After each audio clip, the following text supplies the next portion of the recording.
Hello children, I welcome you all to the 8th class of and life process chapter of biology, and today I am going to start the class with a new topic.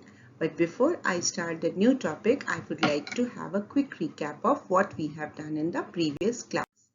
In the previous class, we basically discussed about the vital organ, that is the heart.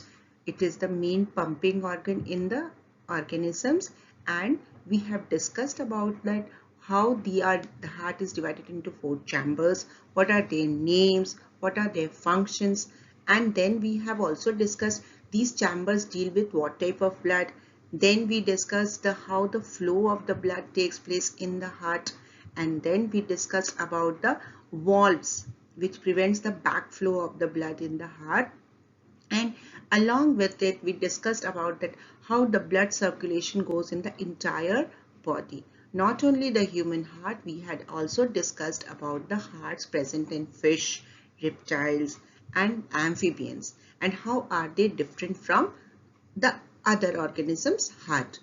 Okay, today I am going to start a new topic, that is lymphatic system. Lymphatic system is a system of circulatory. Subsystem means it is like a helping hand of the circulatory system. If any kind of infection is detected, is found or entered in our body in the circulatory system, the lymphatic system identifies it and tries to prevent it out from the body. But how?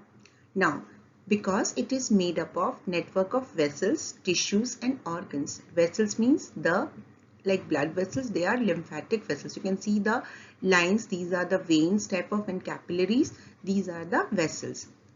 And the lymph nodes, the dots you can see from head to the knee. The lymph nodes you will find only from the head region to the knee region.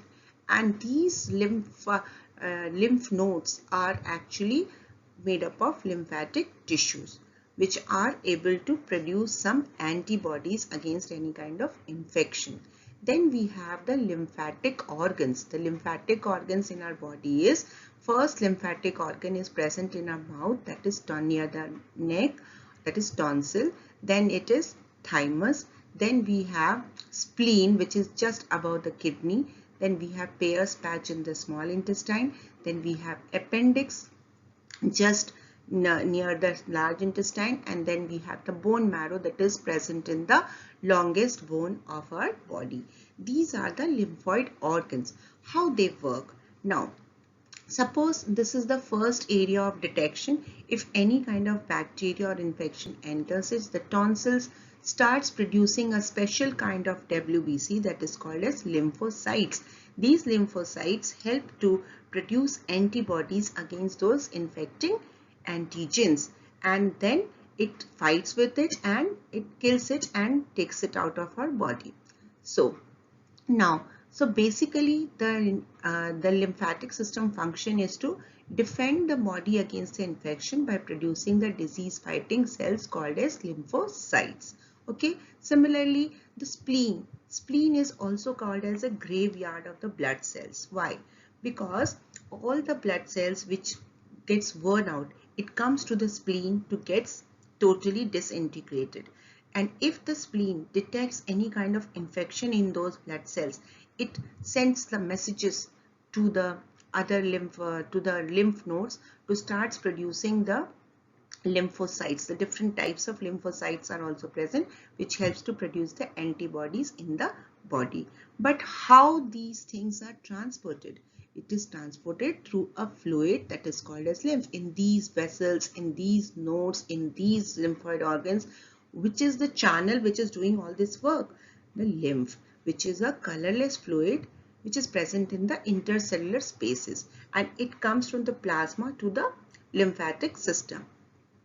So it is formed from the plasma which escapes from the capillaries. Lymph drain into lymphatic from the circulatory capillaries.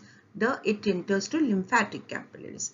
Then this, from the lymphatic capillaries, it goes to the lymph vessels, and then it goes to the veins, and finally it is flowing. And if any infection is found, then it produces, and the organs and the tissues produces the antibodies for those infections. Lymph transports digested fat and drains excess fluid from the intercellular spaces back into the blood. Suppose if there is so much of fluid in the cell spaces, it absorbs it and passes to the blood to go it filtered in the kidney and send it out. Okay, so mainly two functions are there in the lymphatic system. One is to maintain the fluid balance in the body by collecting excess from the tissues and pass it to the blood, and from the blood, if any infection is detected, it is producing lymphocytes to fight against those infections and protect our body, and this actually builds the immune system of our body. Okay, next we will go to the pulse rate, heart sound. Okay, so these three things we will go back again in the pulse rate, heart rate and heart sound. But before I do the pulse, I would like to describe the heart function once again. You remember, children, we said that how the oxygenated blood is coming inside the heart and how it is going outside the heart to the different cells. Remember, when the left ventricle is in the relaxed condition, then it receives the blood from the pulmonary vein, and when it contracts, it sends to the left ventricle. In the left ventricle, when it contracts, it pushes the blood to the main artery, that is the aorta. So every time when it is pushing the blood into the aorta is expanding when the ventricle contracts. When the ventricle relaxes, what happens? Again, the pulmonary vein is filling the atrium. Okay, so the pulse rate tells you. So pulse rate gives you that each pulse matches with the heartbeat that pumps the blood into arteries.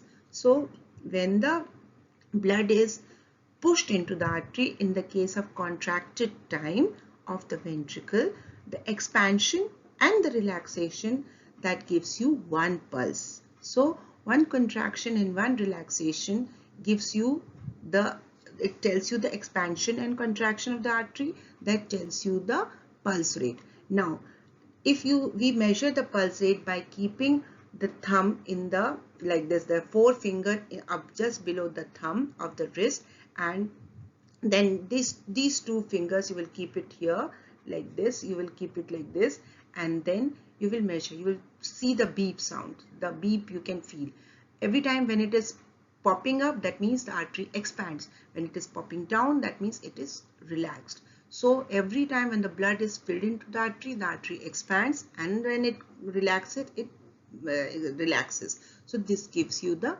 pulse rate. You can measure the pulse rate at your wrist, side of your neck, okay, inside of the elbow, like here you can see, and then even on the top of your foot.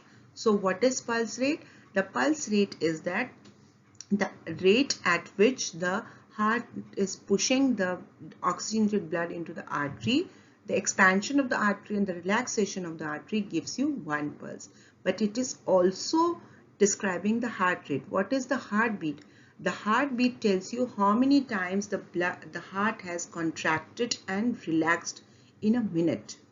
In a minute, how many times it has contracted and relaxed. Because when it is contracted, the blood is pushed into the artery. When it is relaxed, the blood is filled into the heart. So the heartbeat count and the pulse rate count will be the same. In a minute, it is around 72 to 80 times, sorry. So if we are running, so what happens? We need more oxygen, so the heart will contract and relax in a faster rate. If it contracts and relaxes in a faster rate, definitely the heartbeat will increase. The heartbeat will increase, automatically your pulse rate will increase. Okay, and you know that whenever the heart sound, something called heart sound. What is that? Whenever a doctor measures the heart or wants to listens to your heart, he uses an instrument that is called as stethoscope, and that stethoscope helps to measure or hear the sound of the heart, and that sound is called as lub-dub sound. What is lub-dub? Every time when the heart is contracted, the valves opens. to push the blood from the heart to the artery. When it is relaxed, the walls closes. When it opens, it gives lub sound. When it closes, it gives dub sound. So the heart sound is the opening and closing of the walls. The pulse is the expansion and relaxation of the artery. The heartbeat is the contraction and relaxation of the heart muscles. Okay, but all are telling you the same thing, but it is differently said. So the doctor listens to your heart with the aid of a stethoscope. The opening and closing of your walls make the sound lub dub known as heart sounds. The doctor can evaluate your heart and valve function and hear your heart rate rhythm by listening to your heart sounds. So if the doctor gets any unusual sound, if he's hearing faster rate, that means your heart is beating in a faster. Why? There can be any kind of deformity in the heart muscles, or the blood is coming out in a very high pressure.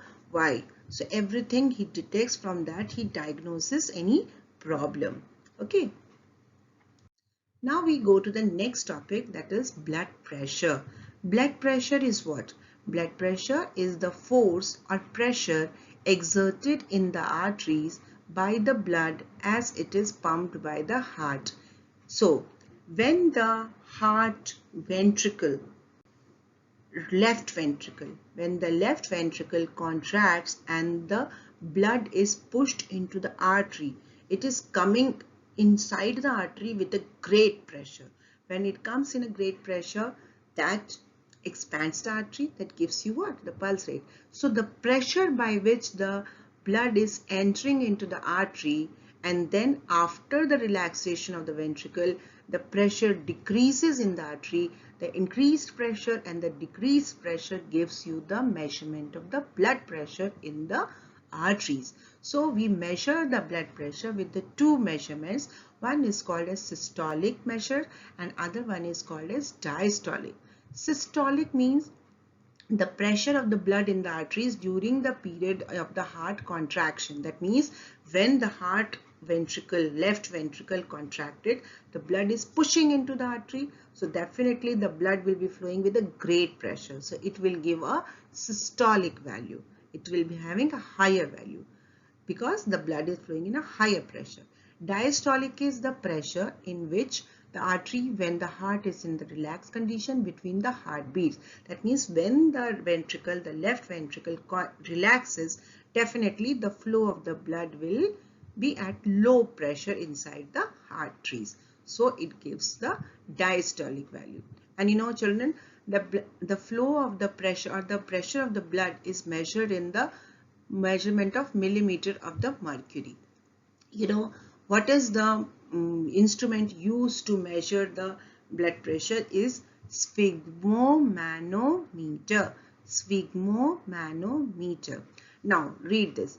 A doctor or nurse can listen to your blood pressure by placing a stethoscope on your artery and pumping up a cuff are placed around your arm. The blood pressure read on the special meter called as sphygmomanometer.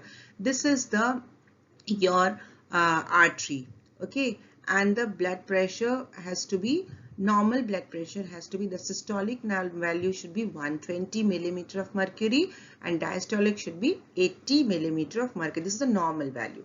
Now there is a velcro cuff is there. It is wrapped around the upper arm in a tight manner, and there is a pump here, and the other is connected to a reading in which there is a tube made and in which the mercury is filled. Okay, now when the pressure, now you can see that when it is tightly, there is no flow of the blood. So blood will be very tightly cuffed. Now when we pumped, what happens? There is no flow of the blood. Now slowly we loosen and one here on the artery, the stethoscope end is kept and it is heard by the doctor. The beating sound has to be heard. Okay, so when the pressure is released, slowly the blood starts coming and it gives you the idea of two jerks is heard. One jerk, when the artery expands and the blood flows, it gives you a little higher jerk, and if you will get to hear the second jerk will be a lower jerk when the ventricle relax. So these two measurements will you have to see when the doctor hears and he sees the reading on the mercury meter also. So the first jerk he sees where it was seen, and the second jerk he sees where it was seen. So the first jerk gives you the systolic value, the second jerk gives you the diastolic value. Blood pressure is measured in millimeter of mercury, which refers to how high the pressure in the artery can raise the column of the mercury and how much comes down when the relaxation of the artery is seen. So this way blood pressure is seen. Now blood pressure normal value is 120 by 80 millimeter of mercury. Now in special conditions, the blood pressure increases if a person is suffering from high blood pressure. That means always the systolic and the diastolic value comes fast higher. Then he's said to be in the condition of hypertension. And if it is coming lower than the normal value, then we say that the person is suffering from low blood pressure. Okay. Now, there is some blood pressure facts I wanted to jot it down for you for your information. Normal blood pressure of an adult should be 120 by 80 millimeter of mercury. Your blood pressure recording is not always the same because when you are exercising, definitely your heart is pumping in a higher rate. So arteries are expanding and the blood is flowing in a higher rate. And when you are sad or sick, your blood pressure may be lower also. The high blood pressure can also be called as a hypertension, and it is caused by the constriction of arterioles, which increases the resistance of the blood flow. Now, you have heard about the term cholesterol. If the cholesterol has been deposited in the blood vessels, what happens? The flow of the blood will be difficult. So what will happen?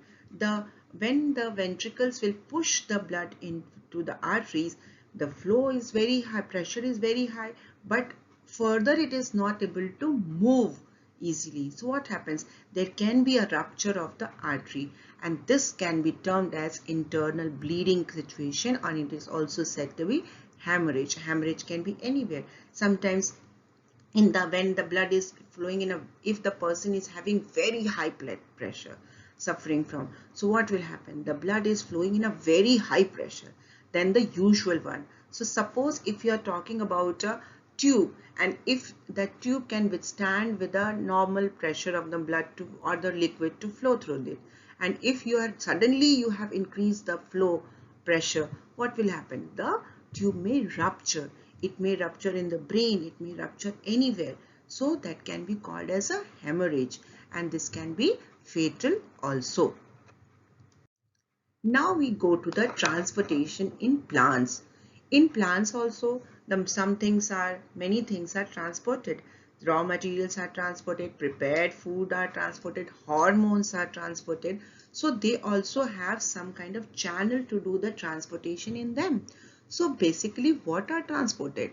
In plants, transportation of materials like food, water, minerals takes place, and there are two vascular tissues, conducting tissues. One is called as xylem and other one is called as phloem. So what is the first one? One is called as xylem, another one is called as phloem. So what is the role of the xylem? You have already studied in lower class and in class 9 also. Xylem is always one directional. That means it always goes from the root to the shoot area. It transports water, minerals from the roots to all the parts of the plant. So we have studied that it consists of xylem, vessels and tracheids. So you can see that these are the tracheids, and there is one xylem vessels. Xylem tracheids have what? They have pits, they have holes in it. So they are present just next to each other. Through the pits the water flows and it goes upwards to the upper parts of the plant, and when it reaches, suppose excess of water is collected excess of water is collected in the leaves and the stem, it gets evaporated and by the process of transpiration. Then due to transpiration, water and minerals from the roots enters from the soil to the roots by diffusion. But if excess of water is present in the leaves and the stem, it is lost in the form of water vapor by the process of transpiration.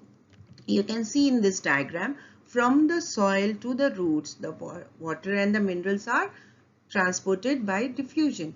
Now here it is done by the transpirational pull. Why? Because when the excess of water in the daytime, it is lost. So there is a vacuum created, and this helps to pull more and more water and minerals upwards for the photosynthesis process. Okay. Next is by phloem. Phloem transports the food from the leaves to other parts, and phloem also transports the hormones, because in the plants number of hormones are also produced that we will study in the next chapter. So in that there are number of hormones, and these hormones controls a number of features in the plant. Now they transport food from the leaves to other parts of the plant by the process of translocation. The phloem consists of sieve tubes and companion cells. This you have studied. This is the sieve tube and this is the companion cells. Companion cells are living cells and these are the end walls. Okay. From the food from the leaves is transferred to the xylem by the energy of ATP molecules. Due to the osmotic pressure, the water enters the phloem, which helps to the transport. What happens?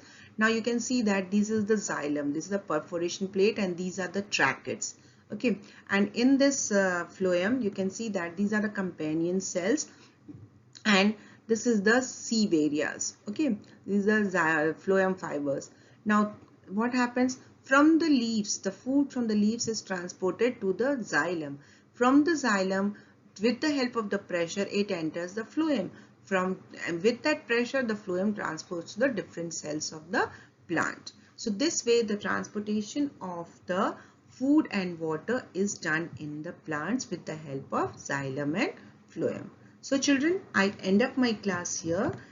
Please revise the entire transportation once again and read it carefully. If you have any doubts, you can ask me during the class or after the class also. Till then, take care. Goodbye.